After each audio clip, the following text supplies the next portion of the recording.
Doctor कहते हैं बाबा की सांसें थम गई, उनका दिल धड़कना बंद हो गया। तो वहीं संस्थान के पीआरओ दावा करते हैं कि बाबा गहरी समाधि में लीन है। ये सब चीजें विज्ञान इन चीजों को नहीं समझ पाता, परंतु अध्यात्म विज्ञान में ये सारी चीजें प्रूव होती हैं, ये सारी चीजें साबित होती हैं।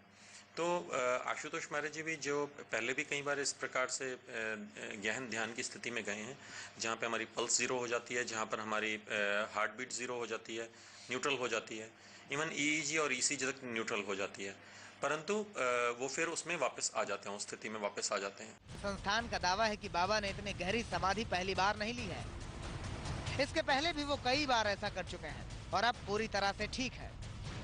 से ये अफवाह फैली हुई है कि आशुतोष महाराज जी ब्रह्मलीन हो गए। ब्रह्मलीन तो हमेशा ही है, संत महापुरुष कब ईश्वर में लीन नहीं रहे, वो तो हमेशा ईश्वर में लीन रहे हैं। परंतु ये जो ऐसी अफवाहें आ रही हैं कि वो शरीर छोड़ गए और ये हुआ, ये पूरी तरह से संस्थान का खंडन करता है और हमें पूरा विश्वास है, क्योंकि हमने पहले भी ये सब चीज़ें देखी हैं। और इस पर बात करने के लिए हमारे साथ खास मेहमान जुड़ चुके हैं। हमारे साथ साध्वी तपस्वी जुड़ चुकी हैं और साध्वी जया भारती हमारे साथ जुड़ चुकी हैं। साध्वी जया, जो भक्त हैं वो कह रहे हैं कि आशुतोष महाराज ने समाधि ले ली है, वो तपस्या कर रहे हैं, और दूसरी तरफ डॉक्टर कह रहे हैं कि उनकी सांसें थम गई हैं। ये जो विज्ञान और आस्था की जो जंग है, इसमें आपका क्या विचार है, आप क्या कहेंगी? देखिए, ये क्लियर बात है कि हमारी भगवत गीता भी कहती है कि ज्ञानम विज्ञान सहितम यज्ञात्वा मोक्ष से शुभात्, कि हमेशा जो हमारी भारतीय संस्कृति है वो ज्ञान और विज्ञान को पैरेलली लेकर चलिए। तो यहाँ पॉइंट ऑफ कंसर्न ये नहीं है कि मेडिकल साइंस का कॉन्ट्रडिक्शन हो रहा है यहाँ पर, और स्पिरिचुअल साइंस को हम हायर लेवल पर पेडेस्टल पर रख रहे हैं। यहाँ पॉइंट ऑफ कंसर्न ये है कि बेसिकली अब साइंस की कुछ लिमिटेशंस होती हैं, उसका एक स्कोप होता है।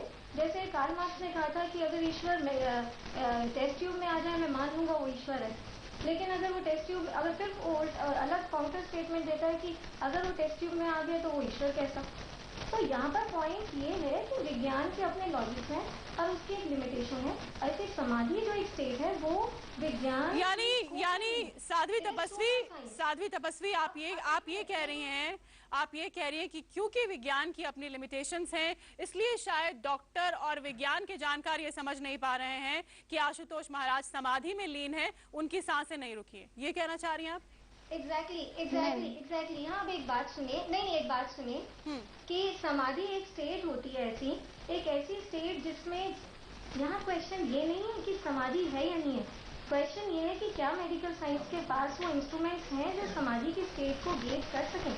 फॉर एग्जाम्पल, समाधि हमारे शास्त्रों में क्लियर ये बात लिखी गई है कि समाधि की स्थिति में जो प्राण वायु होती है, प्राण तत्व होता है, प्राण शक्ति होती है, और जो आत्म तत्व होता है, वो दोनों ही ब्रह्मरंध्र में जाकर हृदय गुहा में चले जाते हैं, स्थित हो जाते हैं।